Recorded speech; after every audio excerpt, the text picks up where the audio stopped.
I'll agree to that too. Now, this is when the due diligence phase kicks off. Okay. And due diligence is really the most important part of the whole process when buying or selling a business. This is where things fall apart. Let's Um, Nick, not to interrupt you, but this sounds like you're getting into something good. We did have a question come up. I want to ask you before you dive into that, yeah, if that's okay. yeah, let's do it. So somebody asked, what's the number one tip for business owners building their business to sell? And then go there, and then there's a follow up too. So, what's the number one tip Sure. for business owners building their business to sell it? Yeah, I'll give you two. Number one, clean books.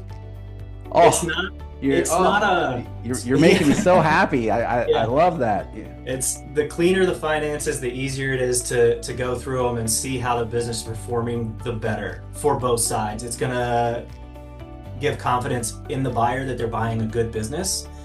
And it's going to streamline the process. So in that due diligence phase, that's when they peel back the onion layers. They get to ask all the financial questions they want. They can request documents, et cetera, et cetera. So clean books, very, very, very important. And the second thing I would say What is, if I could, not to interrupt you, but I yeah, have to jump in on here too. So what and we love all of our clients. I'm not picking on anybody. Like, we're in the trust tree here, right? Of course, but what we see from time to time, quite often with business owners, is, well, you got to let me explain it to them. And as a business owner, you think, oh, I can explain this, or the reason right, that happened is X or whatever. When 100%. when the buyers come in, they don't want to hear no stories. They don't want any interpretation. They want to see the financial statements, and that's Exactly. 100% what they go by. So I'm so glad you said that Yeah. right there. So go ahead on Well, your number and two.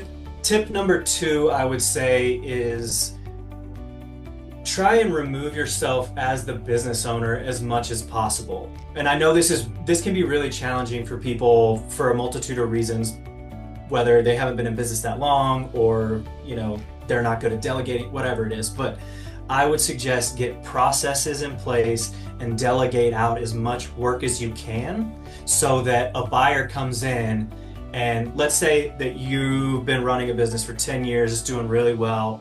You're now able to step away. Let's say you're not there day to day, 40-hour a week kind of person, or realistically more than 40. But let's say you've got it, you have a management team in place or a couple different departments. You're able to step away and know that your business is going to continue to run without you. That's a very important piece. When a buyer sees that, they know that they're buying an established asset and they can treat it as an asset instead of buying themselves a job. That's great. So I would say that would be tip number two to really focus on.